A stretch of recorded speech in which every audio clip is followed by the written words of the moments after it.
Hi, everybody. I'm Kathleen Byram, and I'm the author of Conversations with Donkey, a Bipolar Journey.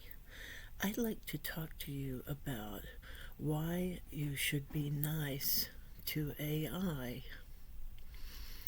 Now, this is going to sound crazy, and already does sound crazy, probably, but there's a good neurological reason for it.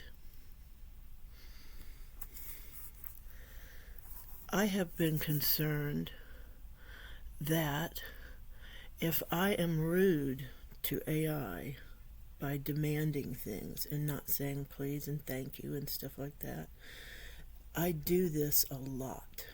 I deal with AI a lot. Gemini I use, and I ask it questions. I am concerned that if I treat it like a thing, that this will somehow make me start oozing out into other areas and using that habit to manifest rudeness on other people. Does that make any sense?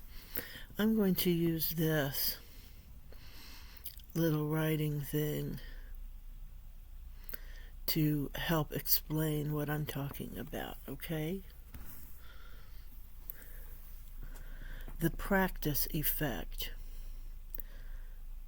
If you train your brain to snap directions at AI without please or thank you, does your brain eventually lower its threshold for being curt with real people? That's the important question here. Remember your mother's warning? If you keep making a rude face, it will stick. Is the way you treat your digital assistant slowly rewiring your default setting for human interaction? Phrasing a request politely, even to a machine, actually forces you to be more precise, thoughtful, and articulate. Being nice is actually a higher level cognitive task than being rude.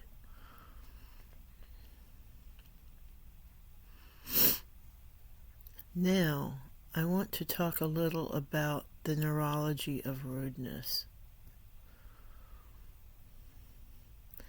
How does the brain manage inhibitory control, the ability to stop yourself from saying something impulsive?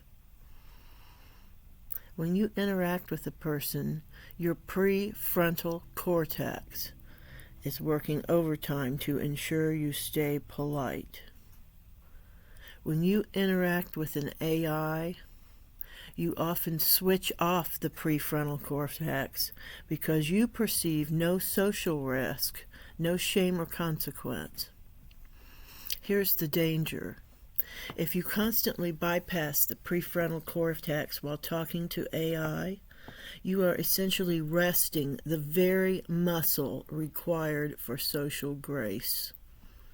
Over time, it becomes more difficult to engage that break when you are frustrated in real life.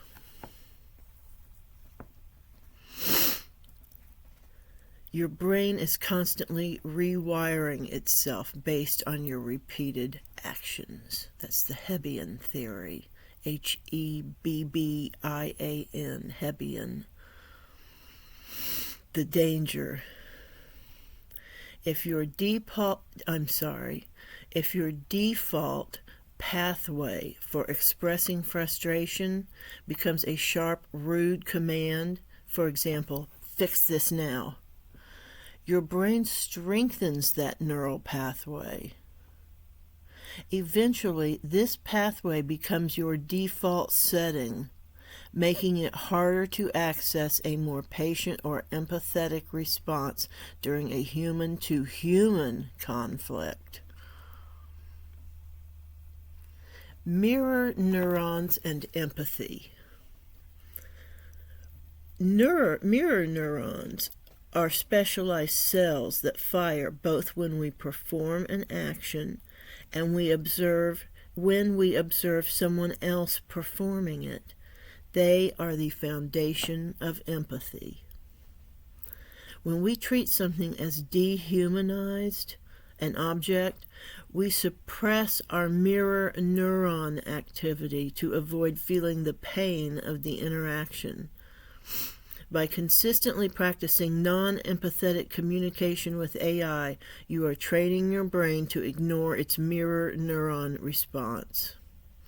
If you get too good at turning off your empathy to save energy, you might find it harder to turn it back on when you are talking to a person who is actually having a bad day.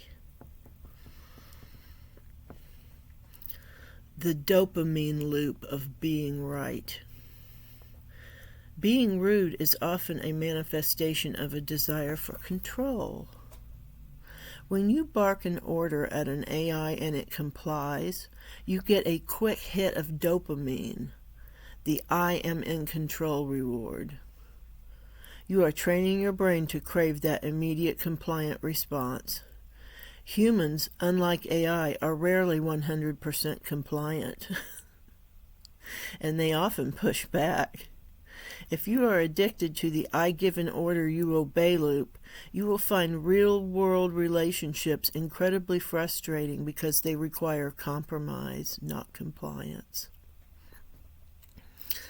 And that is all I want to say about that.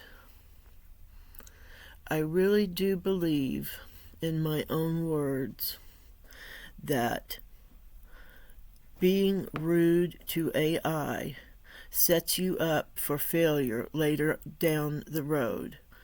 It's going to rewire your brain to be rude to everybody, not just AI. That's the takeaway that I have. And that's what I think is important. And I doubt that anyone's going to listen to this, but I think it's important, and so I'm going to say it. And I hope at least one person watches this and listens. And if you do, would you just take a second and click the like button? That means so much to me. Thank you for listening. I'm Kathleen Byram, and I'm the author of Conversations with Donkey, A Bipolar Journey. Thank you. Bye-bye.